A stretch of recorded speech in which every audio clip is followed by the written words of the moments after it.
It was the summer of 2014, and for my son's bar mitzvah present, just like many Jewish parents, we wanted him to bond with the Holy Land. Oh, it worked perhaps too well. My husband had stayed back at the hotel, and our friends, my son and I, had just stopped in a pharmacy. Run to the bomb shelter, sweetie. Please hurry. I didn't hear the sirens at first, but the Israelis did. They're used to hearing these things. We ran to the back of the storeroom. It was a 12-foot by 24-foot windowless bomb shelter. My heart's pounding. Boom! Boom! I hear and feel the percussion of the exploding bombs. I'm trying not to get sick. I look at my 13-year-old son and I think I'll never forgive myself if something happens to him. That's an excerpt from a speech I gave to the Orange County Jewish Bar Association. It was the first, but not the last time we had to run to a bomb shelter. Our adventure and my transformation is also the subject of my book, Blasted from Complacency, A Journey from Terror to Transformation in Israel. There is no chapter in a parenting book on what to do when a war starts and you're on a family vacation. Think touring extraordinary and sacred sites mixed with cowering in bomb shelters. I'm still trying to get over the Jewish guilt of taking my son to war for his bar mitzvah present. The impact of being human targets helped me understand the plight of Israelis living like this, and it also made me want to work on peace. How Israel is often described on the news is not what I'd seen with my own eyes. And I felt Palestinian parents also preferred their children playing safely in their backyards. The missiles exploded just near enough to blow apart my world as I knew it, forever changing me. And you'd never recognize my life today with what it was like then. I believe I found my life's purpose.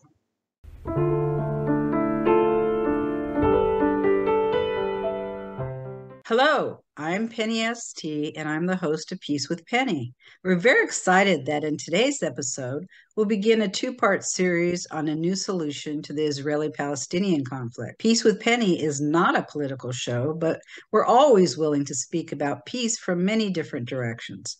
Between the contentious Israeli elections, the continued violence, and the two-state solution that seems dead, it may be hard to believe that there will ever be peace between Jewish Israelis and Palestinians. Yet, week after week on Peace with Penny, we show you that there are many people who work on peace between the two peoples every day. We just don't hear about it on the news. In the next weeks, we'll be speaking about something else you haven't heard about. If the two-state solution has not been realized since the 1930s, isn't it time to propose something else? There's been more than enough time to study what has worked in other countries. And the good news is there are a number of academicians who think they have the answer. The proposals are based on federation models. In a couple of our last episodes of the year of Peace with Penny, we'll be exploring two of the proposals that some believe is the answer to resolve this entrenched conflict. Next year, periodically, we'll discuss others. The solutions are some configuration of a federation, like we have in the United States, Canada, Switzerland, or 25 other countries. It has worked for these countries, and they believe it can work for this small, viciously contested country in the Middle East. Of course, in this land, not everyone agrees on the exact formula that will work, but they've been willing to discuss their models. The first example that we'll discuss is called the Abrahamic movement. It has been said that if religion is part of the problem of the Israeli-Palestinian conflict, it must be part of the solution. This grassroots movement believes that we are the children of Abraham, both literally and in spirit. They believe that Ibrahim, is the powerful unifying symbol that Jews, Christians, and Muslims can come together and agree upon. Today, we have the honor of speaking with Yoel, who is the co-founder of the Abrahamic movement and the author of Abrahamic Federation, a solution to the Israeli-Palestinian conflict. He served as an Orthodox rabbi and educator in the Washington, D.C. metro area for 5 years. He studied at Cornell and Yeshiva universities in Yeshivat HaMivtar and Yeshivat Rabbeinu Yitzchak Elchanan. Welcome, Yoel. Hi, Penny. Great to be with you. Good to have you. Yoel, And good how to be would with and good, and say hi to all of your viewers and listeners. It's great to meet all of you. Yoel, how would you describe the Abrahamic movement? The Abrahamic movement was founded by myself, another Israeli named Phil Saunders, and two Palestinians. And we basically have been promoting this idea of an Abrahamic Federation.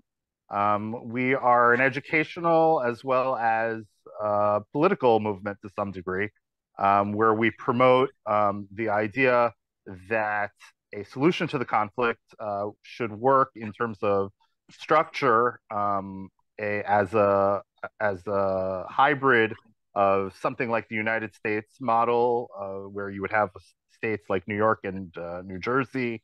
Instead, you would have Israel and Palestine, or the European Union model of like France and Germany. And obviously, there are many other countries in the European Union, obviously, many other states in the United States as well. But the same kind of idea, and where we would be unified by a common symbol and spiritual heritage, which I've been writing and talking about this for about 10 years now.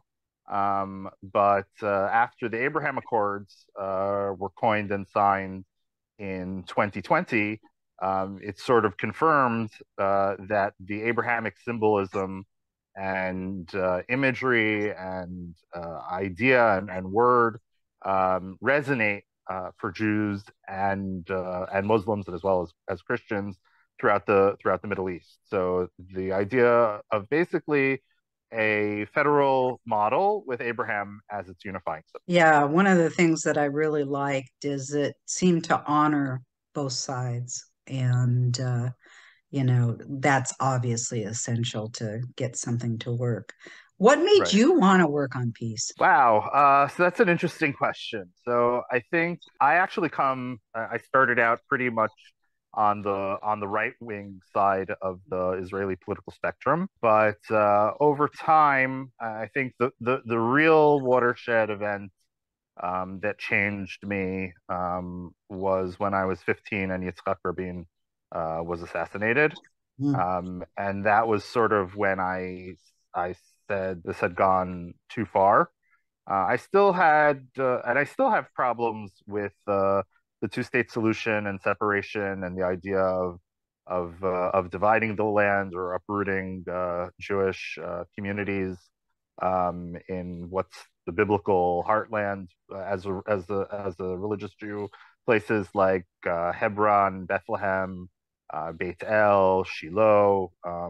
These all have very deep meaning for us. This is literally the land that was, you know, talked about in the Bible, where the forefathers and foremothers lived and dwelled. So it was very important to me. But I also, when I came from the United States, and the United States is a multicultural, diverse society where we have equal rights and respect for, or supposed to at least have respect for all people, and that everyone is entitled to certain inalienable rights. And so this uh, the, the the the notion that, okay, at the end of the day, no one is. I don't believe anyone is going anywhere. I don't think that they're not going to push us into the sea, and we're not going to be driving them to Jordan. And that at the end of the Right. day, we are destined to live together in this land, and that we have to figure out a way to make it work. And so I came up with this proposal. Again, I grew up in New York. My grandparents lived near New Jersey, near the George Washington Bridge. For people who know the New York geography, we used to go to New Jersey all the time. And it When was did you move to Israel? 10 years ago, in 2012. But my And how father old was were you? Israeli. I was 31 at the time, but my father was Israeli Yemenite actually, and I spent a lot of time here as a child in the Tel Aviv area. And then after high school, I studied in yeshiva for 2 years in Gush Etzion, which is in the territories. So I've lived there. I know what the mentality is. I know what the geography is. I know how people think. And Gush Etzion is a very interesting place because there are Right. a lot of American Olim, Mm-hmm. and they've sort of begun to build more of a Olim, which coexistence. is what? Jewish immigrants to Israel, I or we just call make I know, but not everybody does. So right, right. So going to making we call it making aliyah. Go when we immigrate to Israel, we're going up. Aliyah means to go up. Mhm. So a lot of Jewish immigrants, Israel, American and English speaking Jewish immigrants live primarily in Efrat, as well as in other places like Gush Etzion is a group of settlements in southern Jerusalem hills near between Bethlehem and Hebron.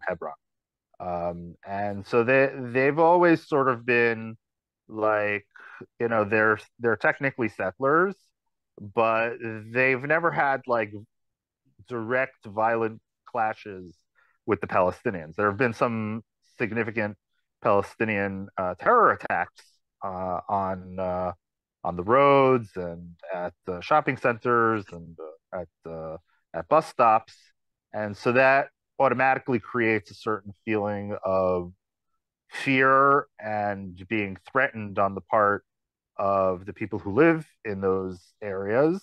Mhm. But in contrast to, let's say, some of the more radical settlements in Samaria, you don't have the phenomenon of Jewish settlers retaliating or attacking Palestinians. I mean, I'm sure that there are cases, um, but they're more isolated if they are, and the leadership, specifically of a couple of the religious leadership, has strongly condemned any kind of violence on Jewish part. I'm sure you can Sorry. find exceptions, Right. but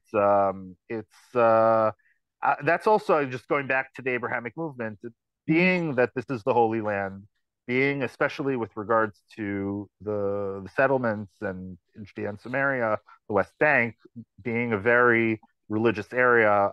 I really believe that religion has to be part of the solution, and that we need to look at sort of models like Martin Luther King Jr., who led the civil rights movement, which was spiritually based. He was a reverend.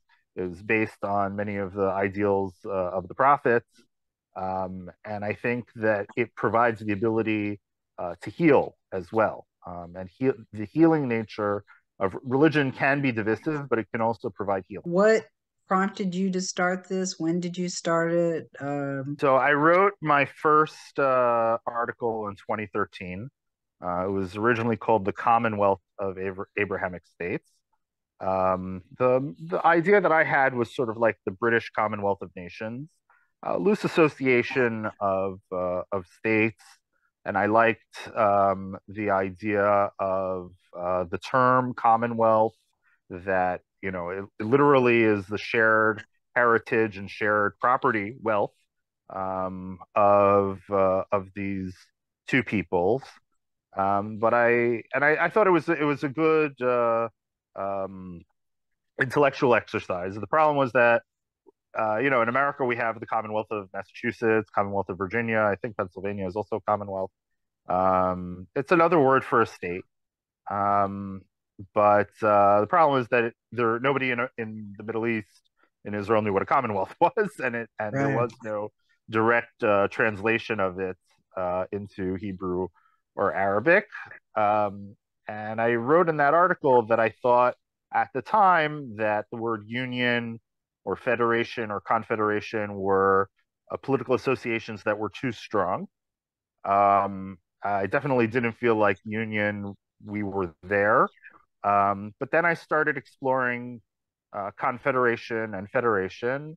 And I wrote my first book, Abrahamic Confederation, which um, I thought really as a model was more appropriate, that we're much more like the European Union than the United States.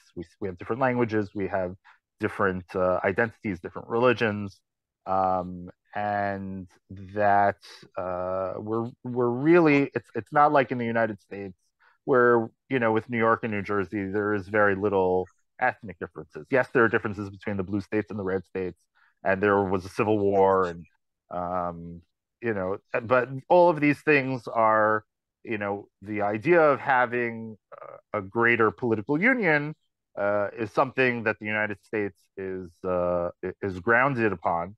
But I don't think we're there yet. But that doesn't mean that we can't have a broad association and work together. What I found though was that the same, when you want to make a proposal, you need to make it simple enough, I think, for a third grader, an 8-year-old, to be able to understand it. And the immediate question was, Oh, what that's is a why you contentious? came to me to help present it, right? Yes. Well, no, I figured it was the lowest common denominator, but no, no, no, no. we'll get into the details soon. But I did there before we get there. Yes. There's a little clip that we have. It's a little for an American audience. It might be a little bit difficult to watch because you have to read subtitles, but it's a real display of the complications in this area that are significant and why you really need both sides addressed. So if you could just explain what we'll be seeing. So we did a video called "From Hebron to Jaffa." First half is in the biblical city of Hebron, where Abraham and Sarah and Isaac and Jacob and their wives were buried in the cave of Machpelah, and it's revered by both Jews and Muslims. And But it is currently divided in half. Only Jews are only allowed on one side of the complex, and Muslims are only allowed on the other side of the complex, with the exception of about 10 days a year for each side. And each side complains when when they're blocked from using the complex. So it's sort of like, when both sides, don't like it, that means that you've reached an agreement. They can agree on something. Can I ask, because Yeah, sure. that's such a foreign concept to us here, why is that? I mean, why can't people just go to both sides if it's important to both sides? So it originates from 1994. There was a Jewish terrorist attack by a person by the name of Dr. Baruch Goldstein, who went into the Muslim side and opened fire, killing 29 Oy. um, Arabs, Arab Muslims, Palestinians. And since then, they have basically tried to keep the two sides as far apart from each other as possible. The in After the Oslo Accords, there was a special when they created the Palestinian Authority.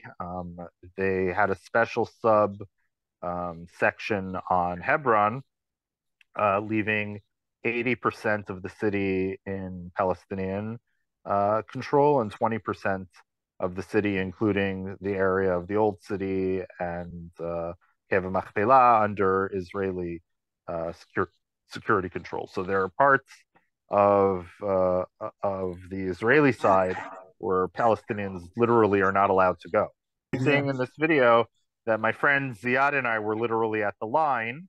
His You don't see the military soldier there, but he said he can't come over to my side of the barrier, and I can't go over to his side of the barrier. We were allowed to talk to each other, but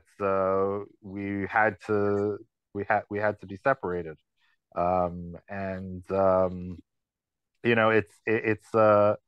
you have this notion of at least in America where there's freedom of worship in any place you go, but like if you're a tourist and you want to go to the Muslim side of the Cave of Machpelah, they'll literally ask you, "Are you Jewish?"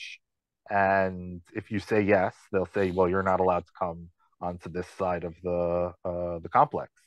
And the same goes the other way. The soldiers often they don't sometimes they don't apply it so strictly, and like if you're not wearing a kippah or you're wearing a baseball hat and you're an American and you're a tourist, they'll just let you through and they won't make a big deal out of it. But sometimes the soldiers, what they're usually trying to do is keep the peace, and the way Mm, that they see keeping the easiest way for them to keep the peace is by keeping everybody as separate and far away from each other as possible. We contend that separation is not how you make peace. Separation is a divorce. right, But right. we're a family, and we're a family we have a feud. And I think I compare it that the settlement should be more like an inheritance dispute agreement. And a family, we each have our own families, and but every once in a while, families get together. They have a barbecue, they have a reunion, they talk to each other, they sit, they eat, they hug. Even after a very long time of fighting, funerals, people come together. Sometimes, celebrations, as well. This it even is in the Bible. Isaac and Ishmael, Abraham's sons, they Abraham separates them. They go their separate directions. But when he dies, in the Torah, it says that they came together at the end to bury Abraham together in the city of Hebron. So there Okay. is this notion of reconciliation, and that we are, at the end of the day, brothers and cousins. So let me just play the clip.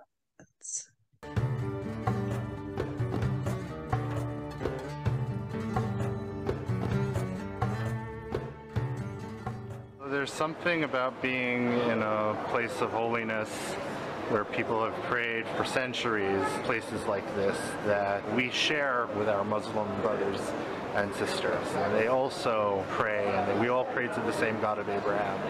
We pray in different ways, we pray in different rooms, but one day this will be opened up again, and we will be able to pray in our way to God, and they will be able to pray in their way to God. זה בית של אלוהים, ויש חוקים של האדם, שיוצר עשור לבוא לבוא, ועשור לבוא לבוא, עשור תעמוד ככה, וזה באמת כואב לנו. זה צריך להיות מקום משותף שבו אנחנו בונים את ההבנה ואת השותפות ביחד. זה בית של אברהם, אבינו, ואבי, אבא של כולם. כן, אם אנחנו יכולים לפתור את חברון, אנחנו יכולים לפתור את הכל.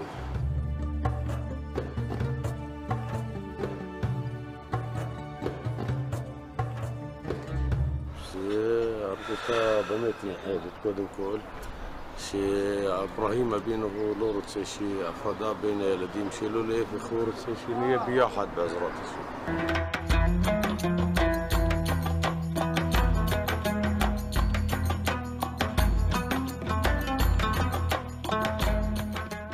رفقة رضي الله عنها زوجة النبي إسحاق، زوجة إسحاق عليه السلام.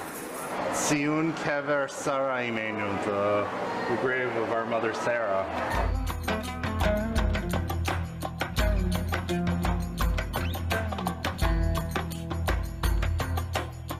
مقرب جدا لله سبحانه وتعالى. سيدنا إبراهيم عليه السلام، سيدنا إبراهيم الخليل. الخليل هو خليل يعني الصديق، صاحب.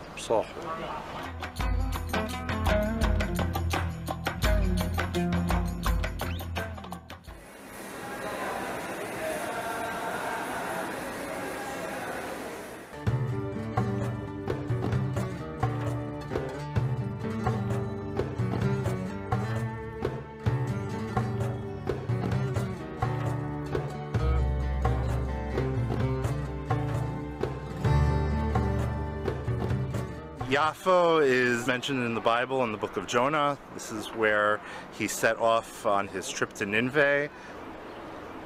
And today it's really a place where you really see the ancient port meeting the modern first Hebrew city of Tel Aviv. إخبط لأنه بمتش كل أرض سيحيو بو بشلوم بو بيافو كلهم قريم يهوديم نصريم مسلمين كلهم قريم كشخنين بأحد شمير على الشني بصورة ميوحدة بصورة טובה מאוד לכולם.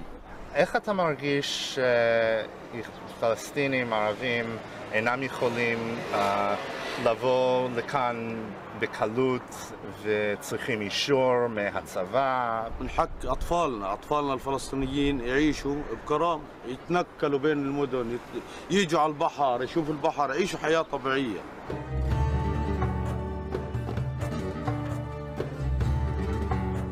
We want everyone to be able to see the sea, to breathe the sea, to swim in the sea.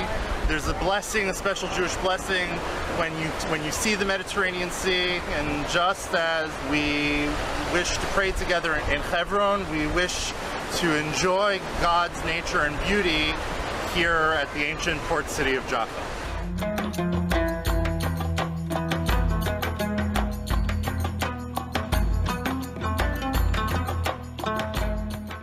In this noisy parking lot, which is just a few meters from Ma'arat HaMachpelah, the cave of Machpelah, my dream would be to have, on the first day of the lunar month, prayer sessions with Muslims saying the Shahada, Christians saying the Lord's Prayer, Jews saying Shema Yisrael, and at the end blowing the shofar. מה שאני רואה בעיניים שלי באמת העם הפלסטיני שהוא מחפש זכויות גם, זכויות שלו לחיות בכבוד. And we would do this every month until the walls between people started to come down. And the sad part is we would have to do it in the parking lot because there's no other place where we can come together.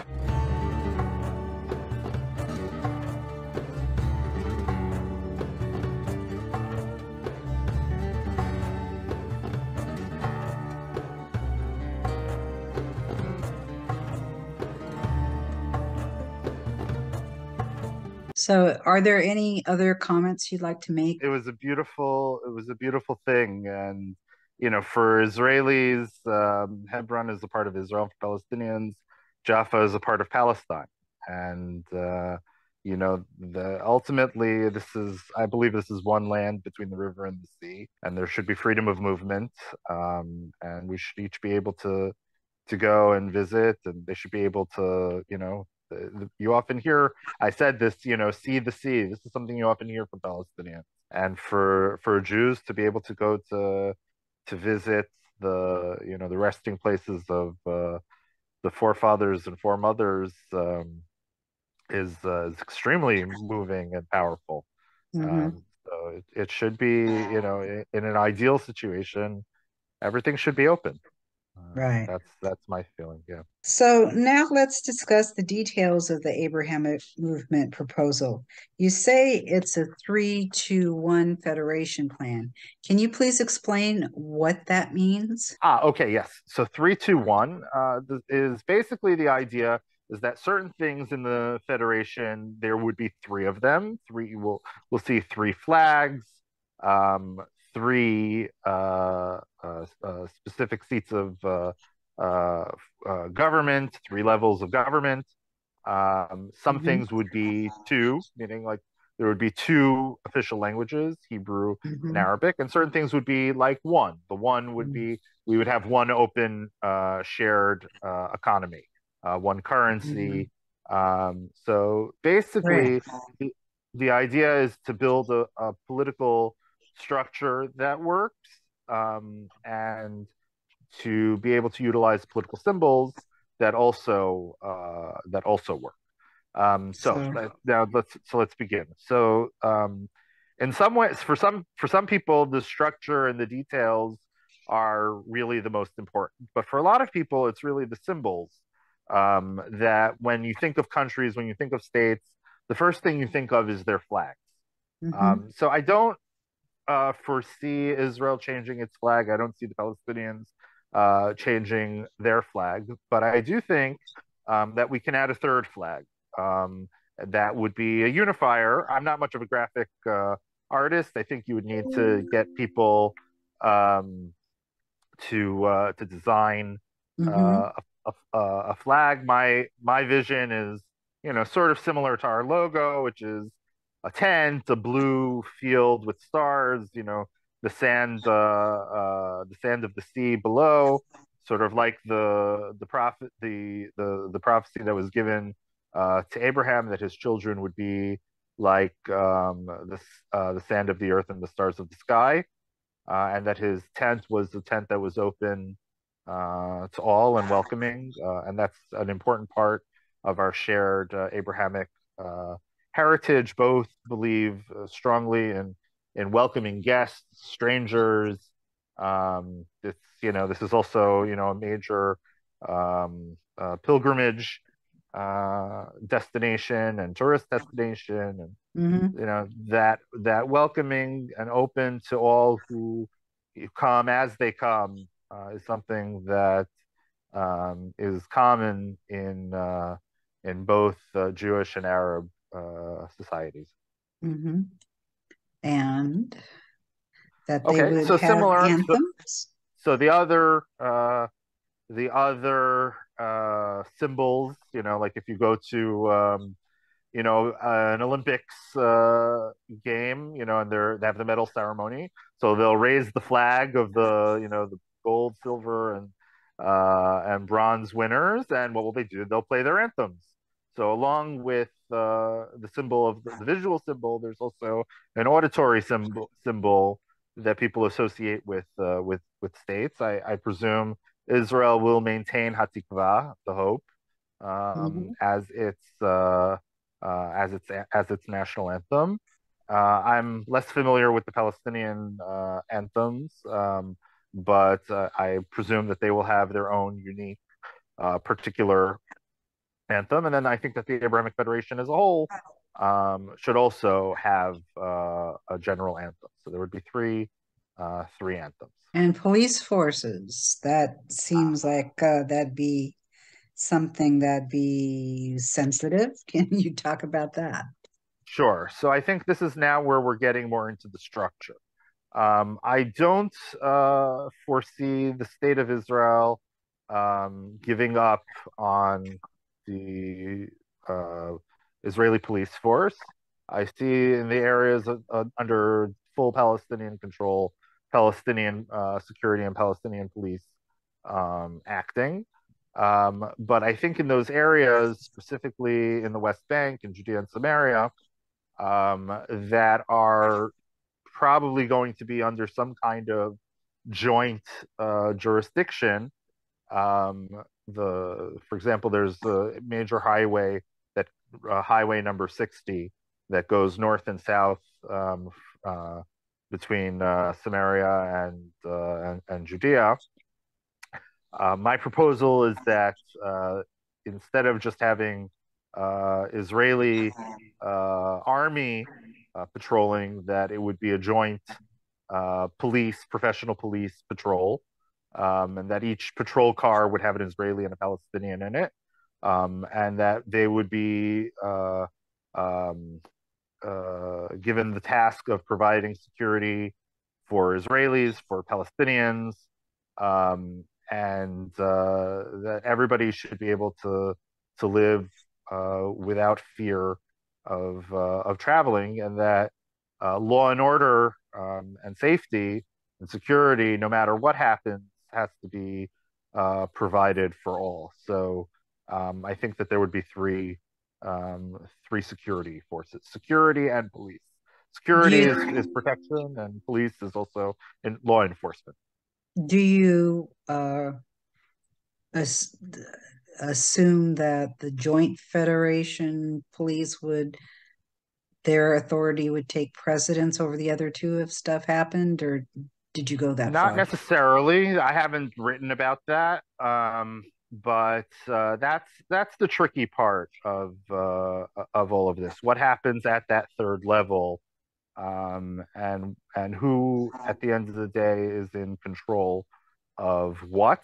I think that we should try to keep each side as independent as possible, but in areas where we need to cooperate and share, that we should try to do it in as equal and equitable manner, and fair manner as we can. And since Israelis and Palestinians in the West Bank and Judea and Samaria, um, they really live with each other. My vision is that that region would look more like the Galilee. The Galilee, it's also not perfect. The Galilee or the Negev in the north and in the south, which are, it's not that, things are perfect in the Galilee, but Jews and Arabs live among each other, more openly, and there's less hostility between them. And so my vision is that Judea and Samaria would turn more into those kinds of environments. So you propose three seats of government. Israel has the Knesset, Palestinian parliament, based on Majlis, I believe, in East Jerusalem, and the Abrahamic Federation Council. And we'll go over each of them. So the easiest one is the current Knesset. Can you describe for viewers just a brief, what is that for anybody who's not familiar with the Knesset? Okay, so Israel has a parliamentary political system. There are 120 members of Knesset, and there are about 12, 13 parties, at times political parties. About 80% are Jewish, 20% are Arab. Some are religious, some are right wing, some are secular, some are left wing. And Israeli politics is very lively. And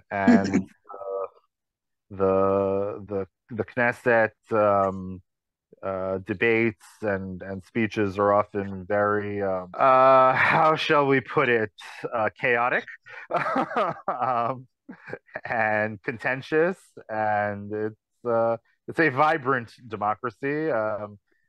Freedom of It's speech, it's freedom of it's speech. it's like that here now. So Yeah. so too, unfortunately. There aren't many limits on freedom of speech, and people say what's on their mind. Yeah. um, uh, even or especially when someone else is expressing, uh, uh, trying to speak their views. So I really believe that change is incremental, and that you have to build on what already exists. So the building is there, the structure is there. I don't see it going anywhere. I don't see radical changes being made, to the Knesset. I would like to see, and a lot of us in the federal movements would like to see more regional government. At the moment, it's the Knesset. It sort of represents only only one electoral district. We don't have things divided like the Tel Aviv area or the Jerusalem area or the Negev or the Galilee, Haifa. It's all under one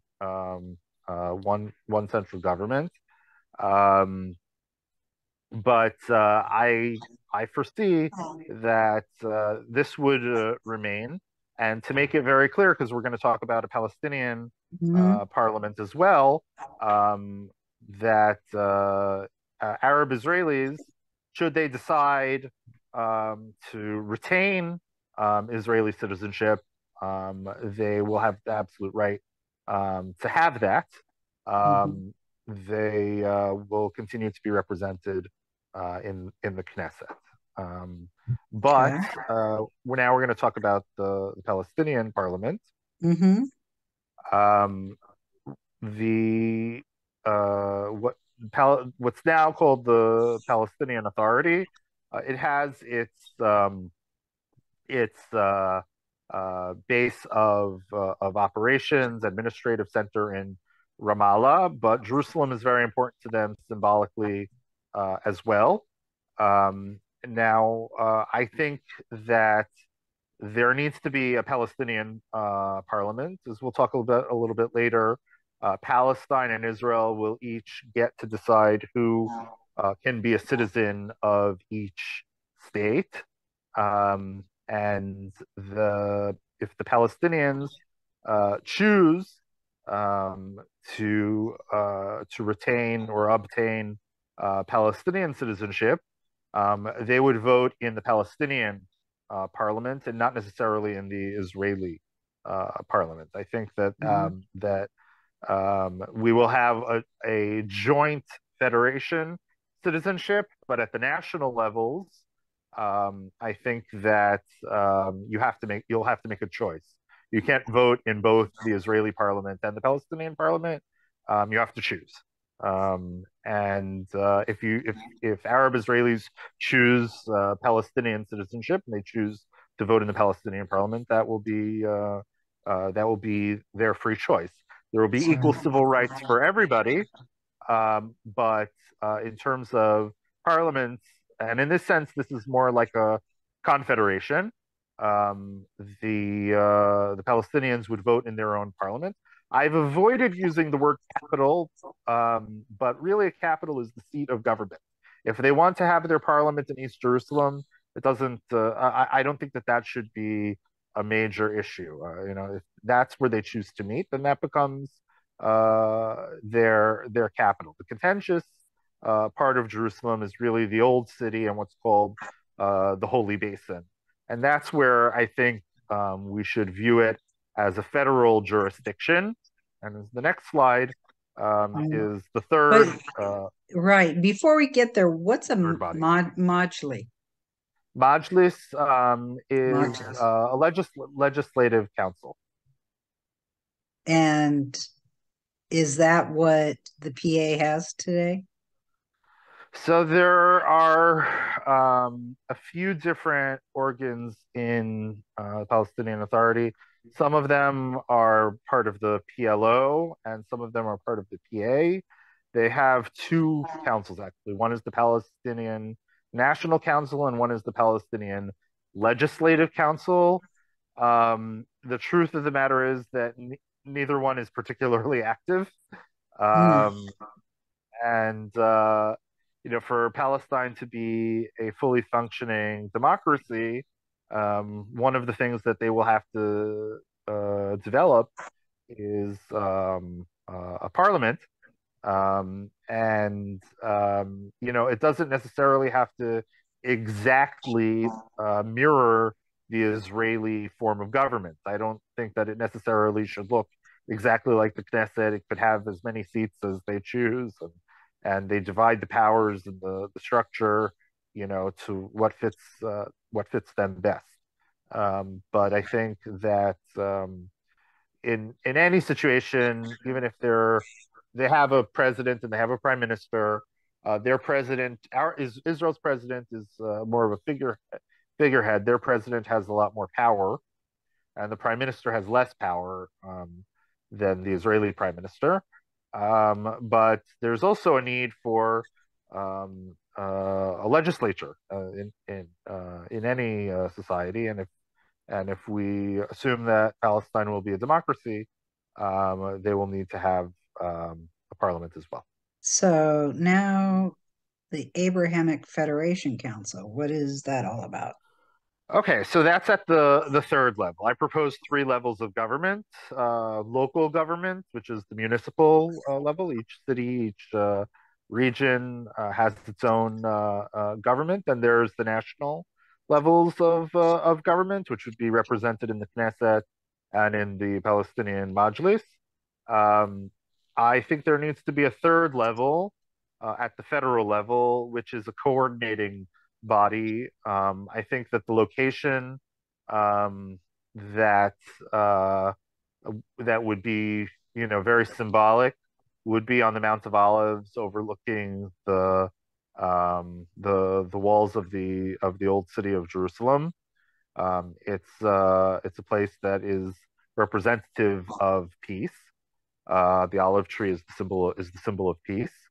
I think that the I've further developed this since I wrote my book.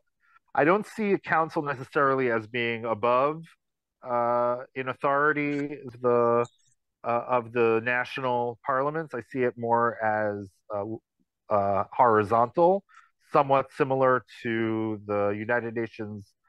So I propose a third body that will be a coordinating body that would have limited powers, and that for the most part, Israel and Palestine would each be independent. But the third body would be where they share responsibility in areas like water, transportation, infrastructure, aspects of the economy, things that are of a joint nature. I think that there are other models. I wrote about a council. Lately, I've been thinking of a commission, um, which is how the European Union really originally got started. It was called the European Economic Commission, the EEC. Um, and I don't believe that politics is going to disappear or that we're going to be creating a utopia. I think Mm. that politics is going to continue. There's always going to be battles and struggles over power and control. But I'd rather it be done in a political framework than in a military framework where people are shooting at each other. I would much rather people be yelling at each other, even if they're debating vigorously. It should be done in a non-violent and peaceful, Now, if there are disagreements, as there will be, of course. would you say that the Federation Council would have a overriding power over the other two, or you haven't So gone that far? this is something that I think needs to be negotiated. I don't propose that I have all of the answers on this one. I personally think that the national levels should retain most of the power. That's also one of the reasons why I'm moving away lately from council and towards a commission. But it's something that's going to have to be negotiated. And we're going to have to come to some kind of agreement on who gets to control what. Language is always uh, a big issue there because in general you have the Jewish Israelis speaking Hebrew. The Palestinian citizens of Israel often speak Hebrew, but seem to prefer to speak Arabic. And then, of course, English is kind of thrown in there to to help out. You want to talk about all that? Sure. So I think that, this is one of the ways in which you see that really language is kind of where you divide. You see that people are different nations, different peoples. Um, it's true that Arab Israelis speak Hebrew, but their mother tongues, their native language is Arabic. Israelis, I would say, would need to be required to study Arabic as well. That I believe that both populations need to be fluent in both languages, and I would agree also that Palestinians um, who don't speak Hebrew that they also would need to be taught Hebrew, the ones who are in the territories now. And this is an international economy and a globalized world, and English is the dominant language as the international language. So I think that really, in addition to Hebrew and Arabic, we need to be educating, and I think we already are educating people in English. And English is sometimes the default language when people don't speak either Hebrew or Arabic. Usually, people speak two languages. The people who speak all three languages are, I only speak Hebrew and English. And one of my partners only speaks Arabic and English, and the other one only speaks Hebrew and Arabic. So we often like go around, one person sort of translating for the other. But and we always seem to figure out how to make it work, which is kind of interesting. Like when you want to make it work, it works. But I think that both languages really need to be recognized and be official in the federation. So when it comes to presidents or ministers between Israelis and Palestinians, how does that work? Okay, so again, this is where I think we should leave it somewhat similar to where it is. I don't see there being one president of the federation, for example. I don't think that having an election over, is it going to be a Palestinian or is it going to be an Israeli, or is it going to be a right wing or a left wing, or I see the federation as sort of having less authority. I think that I think the council or the commission should have a secretary general and a chairperson, one from each from Israel and one from Palestine. But at the national level, Israel, the president of Israel would remain the head of state. The prime minister would remain the head of government, as it is now. Israel would remain the Jewish state of Israel. The Arab state of Palestine would have, again, it's up to Palestinians to decide how they want to structure themselves. But currently, they also have a president and a prime minister, but their president is more powerful in terms of executive authority, and the prime minister answers directly to the president. Whereas in Israel, the Knesset elects the president, and his roles are mostly symbolic. And the prime minister is elected by the people. And at the UN, can you So describe what you're proposing? right. So in this way, it's more like a confederation. Just like France and Germany and the United Kingdom. Well, UK is no longer part of the European Union, but even when it was, they all maintained independent representation at the United Nations. Um, Whereas in a federation like the United States, New York, New Jersey, Maryland, Virginia, they don't get seats at the United Nations.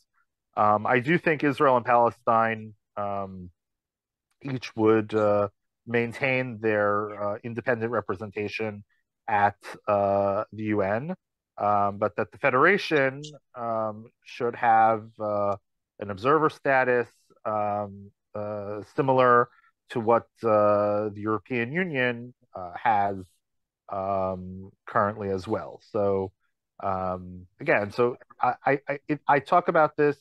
People ask, is this one state? Is this two states? I describe this as sort of one and a half. Between one and two, there's one and a half.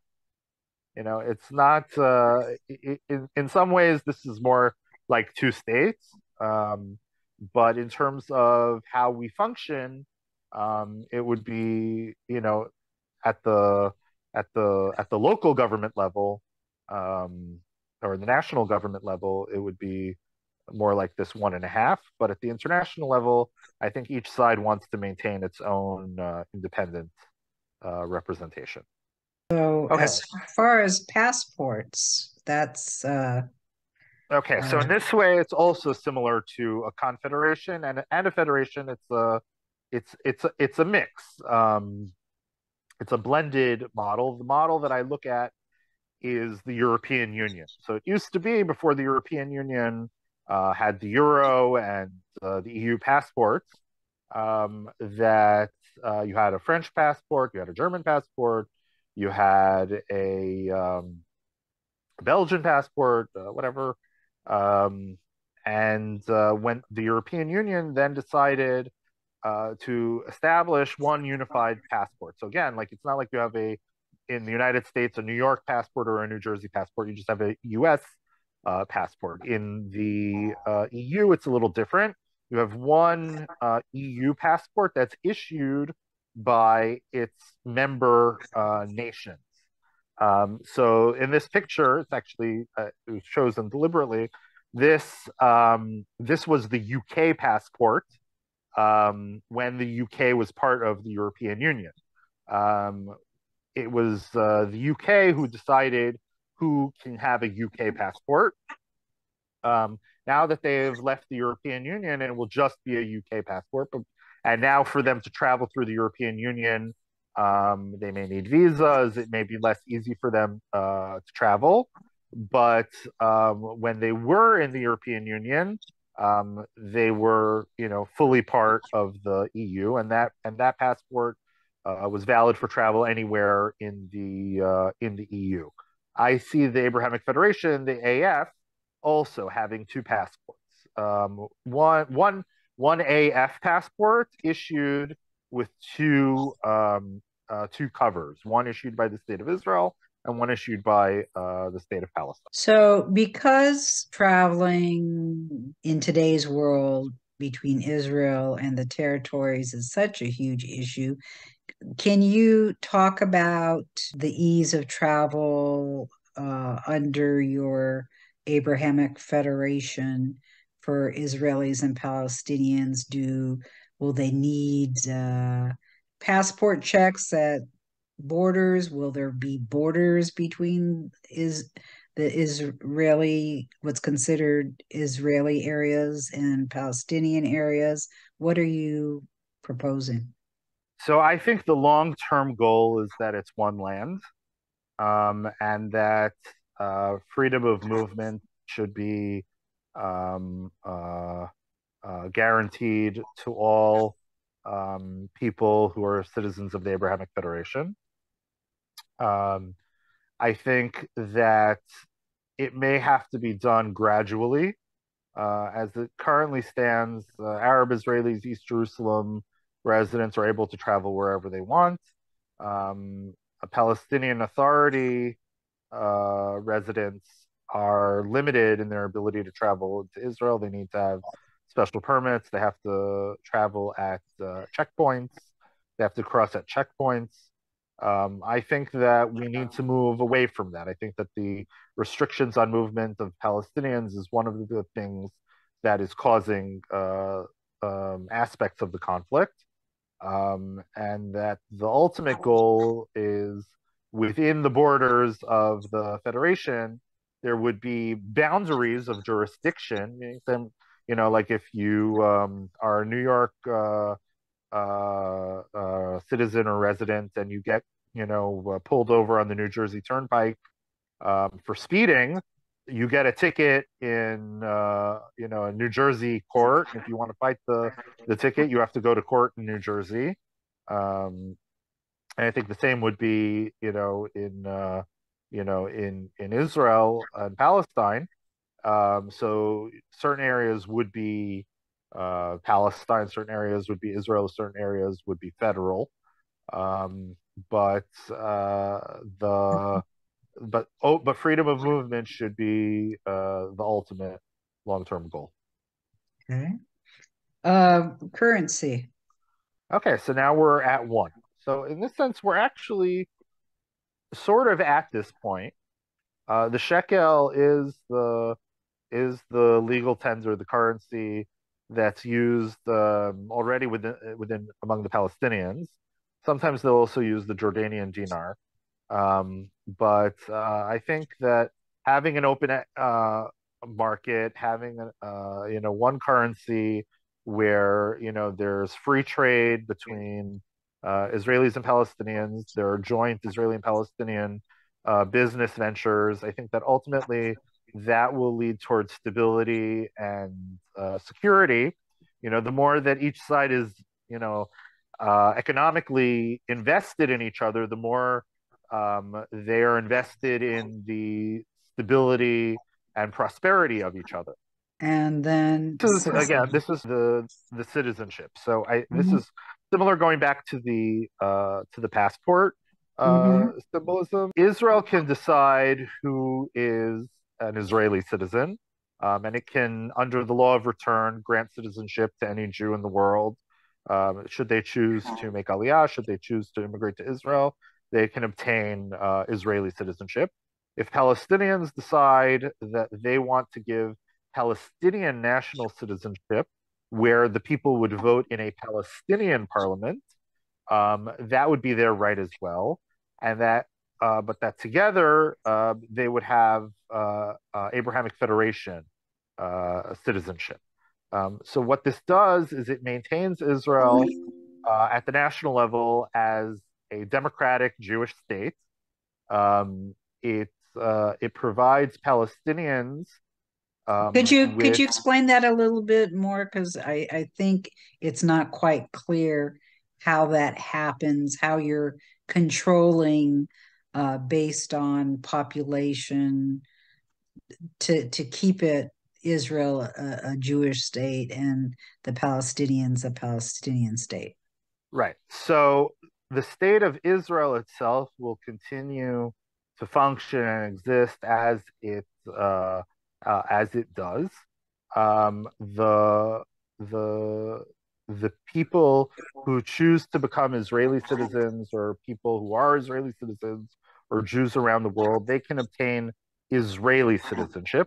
By obtaining Israeli citizenship, they also obtain AF citizenship, similar to the EU citizenship. The same goes for Palestinians. Palestinians, if a Palestinian from abroad, this is one of the ways that you deal with the issue of Palestinian return, similar to the Israeli law of return. If Palestinians want to grant Palestinian citizenship to a Palestinian living abroad, they can have Palestinian citizenship. They would vote in Palestinian national elections, but they would have Abrahamic Federation citizenship. The federal citizenship, like EU citizenship, that would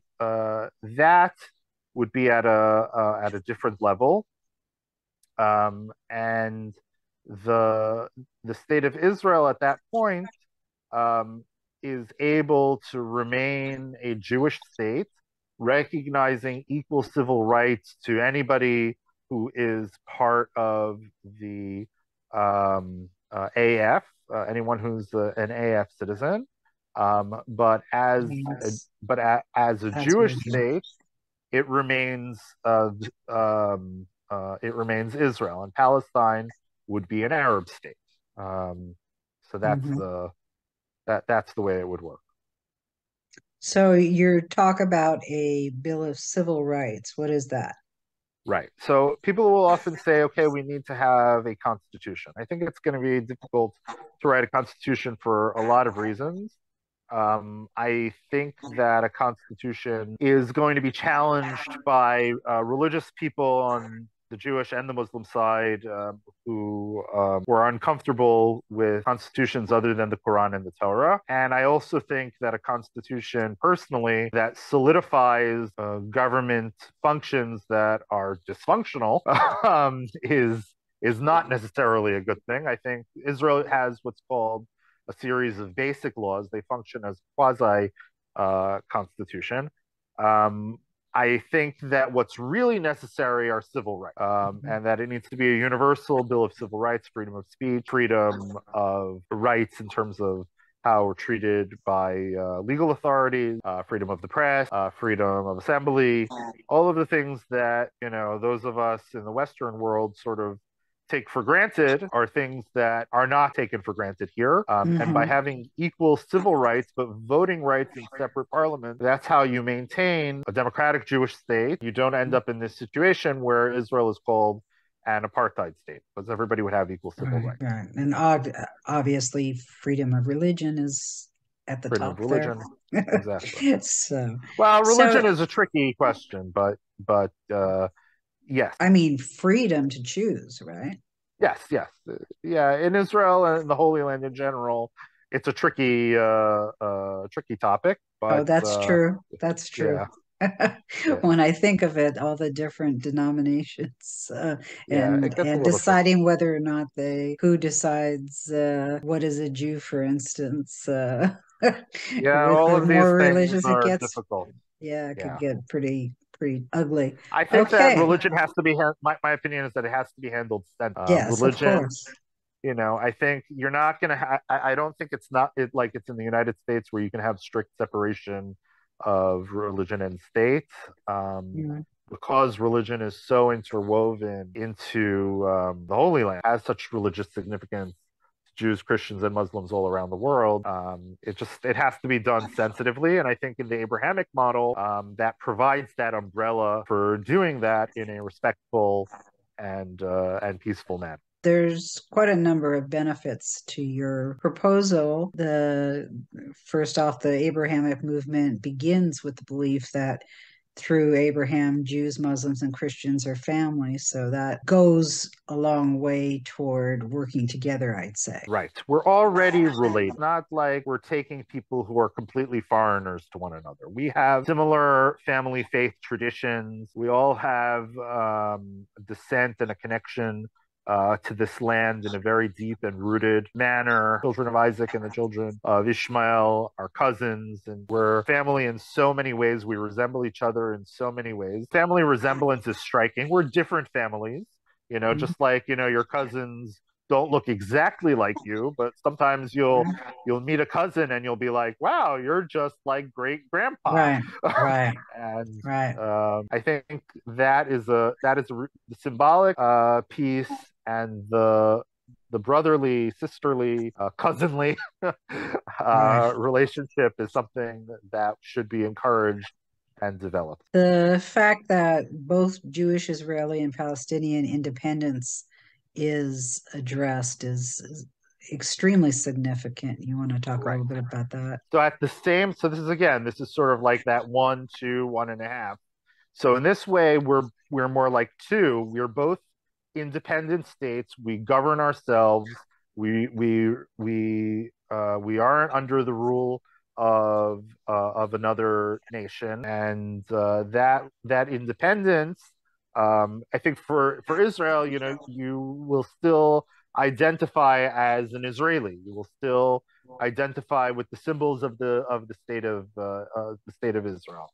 Yes, there will be this overarching third level, and we have to talk about, how much authority it has, and I think that that's going to be, a topic, just like you see this in the European Union. The UK Hmm. felt that the EU was overstepping its sovereignty, its national independence, and so I assume you're going to have the same thing with Israel and Palestine with the AF, and that's normal. I think that that's okay, but I think that being independent is still important. I think in the same Okay. sense that we're both independent and also interdependent. Right. The practical benefits as well as spiritual benefits, we've pretty much discussed. Jerusalem is a seat of government for both Israelis and Palestinians, yet the Old City and the Holy Basin is protected by a special status. Obviously, Jerusalem is always an extremely sensitive subject, and it seems like you've protected from all angles as best you can that status, that importance, that Yeah, West sensitivity. West Jerusalem is already predominantly Jewish, and East Jerusalem is predominantly Palestinian. Hmm. Where you place your parliament, that's up to you. The Knesset's not moving; the building is built; it's Right, there. right. The old city having special status, I think, is important, because that's really where the holy sites are, and Mhm. more sensitive. We've also talked about the freedom of movement for all, but we didn't, you mentioned the settlements won't be uprooted, but did you want to say anything more about that? Yes.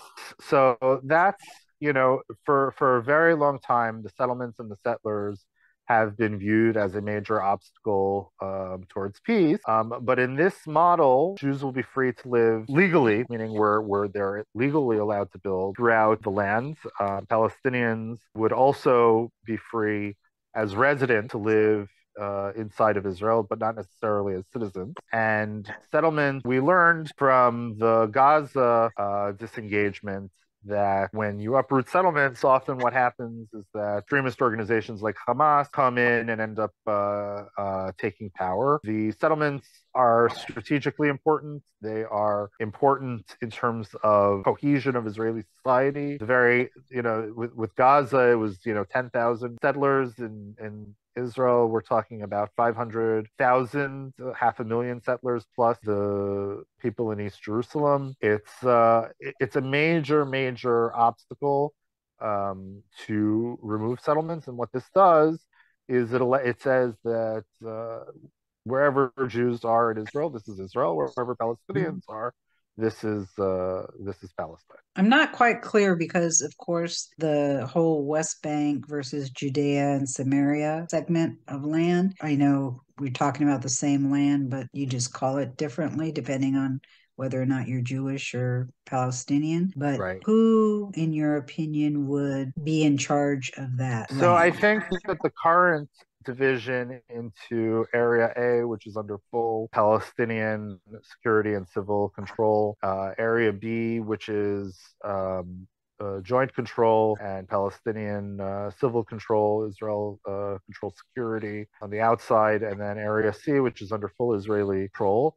I think that really areas B and C will be opened more to Palestinians. The Palestinians will have freedom to travel throughout the West Bank. As it is now, it's sort of difficult to travel between the major Palestinian cities. I think that many of those areas would be federal lands, but if we take a city like Efrat, Efrat itself will be Israel, and the police inside of Efrat would be Israeli police. But in the neighboring town of, so I also, where my partner lives in the village of Husan, which is across the street from the Haredi settlement of Beitar Illit. Husan would be Palestine. Beitar Illit would be Israel, and the road that divides them would be federal. So as clear as mud as you. I'm just joking. That So, it's complicated. It's complicated. It's always complicated there. So when I was a teacher. I was a rabbi in Washington D.C. I lived downtown Washington D.C. and I taught in a Jewish high school in the Maryland suburbs. What I would do is I would cross the Potomac River into Virginia. I would take the highway in Virginia. Then I'd cross the Potomac River again back into Maryland. And then I would come back and I would do this when I would go home. And so within one day, I was in 3 jurisdictions twice. Yeah. They're not twice, constantly going between one and the other. And so, you don't really think about it, when you're going from, Washington to Virginia to Maryland. Like, you have a sign that says, "Welcome to Virginia" or "Welcome to Maryland." But, right. But the difference is, the obvious difference is that you don't have the animosity between the two peoples, now, the fights, if we look at France and Germany were slaughtering each other in the millions for centuries. And now they're the two backbones of the EU. Virginia and Maryland were on opposite sides of the Civil War. Right. So it's not like, it's impossible. Right. No. And I don't mean to imply that it is. It's just in today's viewpoint. It's hard to imagine today. Yeah, there's a way to go. There was a ways to go. So, but I mean, from your mouth to God's ears, right? This is where I think that this approach is not pie in the sky. I think it's realistic. I think it reduces tensions. I don't think it's going to solve everything right away. But I do think that it will reduce tensions dramatically and it will create goodwill. Like I said, we're going to fight. Politics is a reality, especially when people are divided on ethnic lines or on, religious or nationalistic or all kinds of lines. And that's fine and legitimate. You work that out in the political sphere. But, I don't foresee that, there aren't going to ever be problems. I'm sure there will be. I'm sure there will be crises. But better that it should be dealt with in the media than in clashes in the streets. Absolutely. Jerusalem is a seat of government education for the other to improve understanding. What is the concept behind that? I do think that it is necessary, especially in Jerusalem, for Israelis to understand Muslim sensitivities, for Muslims to understand Jewish sensitivities, both of them to understand why Christianity feels such a strong connection to the holy city. I think that that kind of inter-religious Hmm. is beneficial. It's not always easy, Hmm. but it's something that I think to learn how to respect the other requires education and learning about the other. I love the fact that you're emphasizing that the Federation Police would know both Arabic and Hebrew because that's such a communication amongst the two peoples is so vital. Absolutely, because as it stands now, you have 19-year-old soldiers manning checkpoints who don't speak Hebrew. Their fingers are on the trigger. A Palestinian, if they look the wrong way, they could get shot. The Israeli soldier knows a few words like, stop, move over to the right, get out of the car, open your Yeah, trunk, and that's about it. And if the Palestinian doesn't really speak Hebrew, that's like a recipe for conflict, and it's something that can easily be fixed. People can learn languages. It doesn't happen right, overnight, but we shouldn't be afraid of each other's languages. right. No. And so, with all this, you have a comprehensive resolution of the conflict, which is amen to that. But of course, there are challenges. And so we need to talk about those, the psychological and practical challenges to be overcome. There are plenty of those. Right. So there's a tremendous amount of distrust, hatred, pain, Fear, trauma, fear.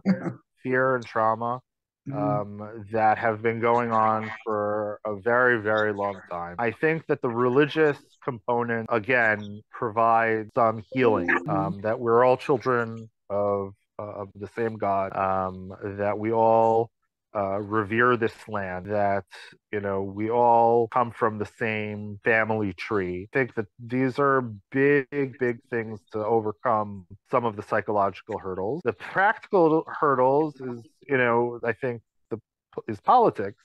Mhm. Inertia is probably the strongest force in politics. People think that they can just keep the status quo going, and that they don't have to change, and people are always afraid of change.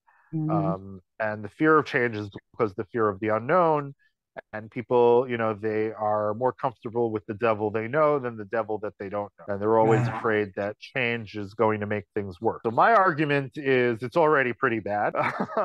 Yeah. And I'm not saying that we're going to make it perfect, but I do think we can make it better. And I think in the long run, this will decrease violence and decrease the risk of to people's lives on both sides. It ensures security for everybody within the land, and it provides the whole land to be one unit that everybody can benefit. So I think there's a lot of the fear of change. A lot of this sounds new and sounds different and kind of scary. And there's always going to be opposition, but I think that it checks off a lot of the right boxes. What Okay, so about over the fear of the other. what about the opportunity to help control the violence and terror attacks? What about your plans addressing So that?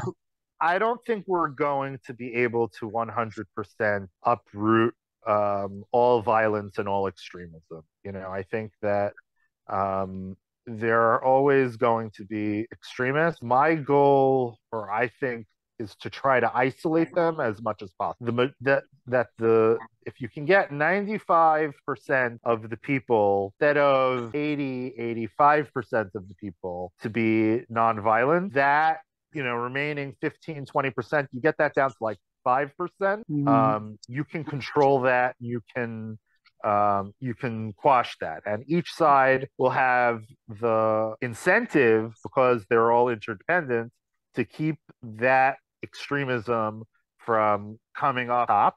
The Hmm. moderates are strengthened. The more you strengthen the moderates, the more you strengthen the people who want peace, who want prosperity, who want security. Hmm. The harder time it's going to be for the extremists to sell what they're selling. The longer you have mistrust and fear and hatred and cycles of violence, that's what feeds the extremists. The more that things are okay and you have relations and trust, the more that you take away the oxygen Right. from the extremists to grow. Right.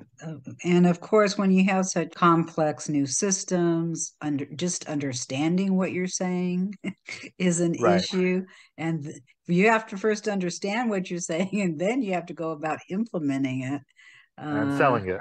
and selling it. It's getting acceptance is you got a few things on your plate. Yes. You Yeah. you have linebackers' shoulders, I take it. I'm there. I'm a determined realist.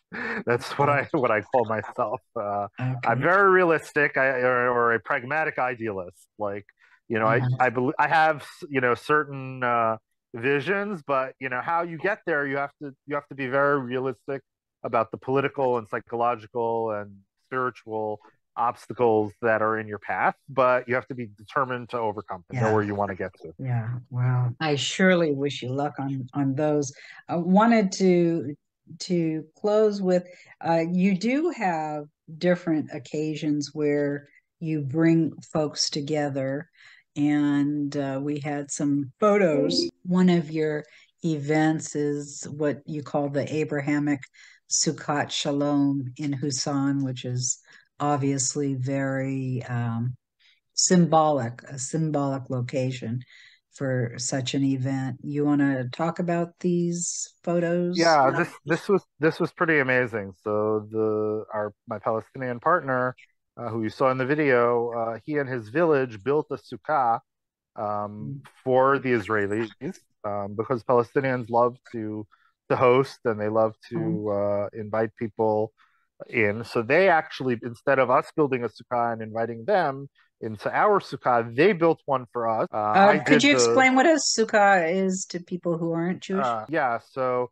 Sukkot is the third of the major holidays in the holiday season of Rosh Hashanah and Yom Kippur. It comes after 5 days after Yom Kippur, and it's the commandment is to leave your homes and to live in a temporary structure with a roof that is made from usually like bamboo or leaves or something that's a temporary roof. It's not a permanent dwelling. And we eat in the sukkah for 7 days, and some people even sleep in the sukkah.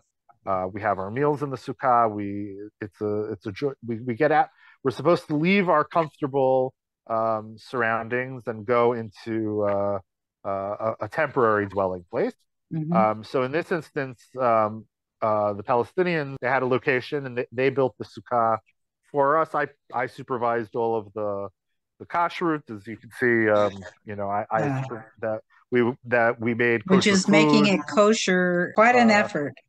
yeah, so we wanted to have Palestinian ethnic food, but we wanted it all to be kosher. So we bought special pots. You can see I went and I did all the ritual things of making sure that the pots were kosher, all the food was kosher. I supervised everything, and it was great, because nothing brings people together like food. Yeah. And But it's once such you a sat down, beautiful effort, such a beautiful effort on it was a everyone's really part. special. It was a really special event. It was really, really something very, if only we could do these kinds of things more and more, and we could do Mhm. them everywhere. It just means getting some kosher food together. I think and I think religious Jews would like to meet Palestinians, but food is often, and Palestinians, Muslims have their own laws of halal, so they respect Mhm. that we have kosher laws. They understand, they also don't eat certain things, and it has to be prepared in a certain way. So most Muslims are very traditional and very respectful of Jews who observe their traditions. Okay, we better move on because it's making me hungry. And the Federal Forum is an organization where many of the federal proposals are discussed.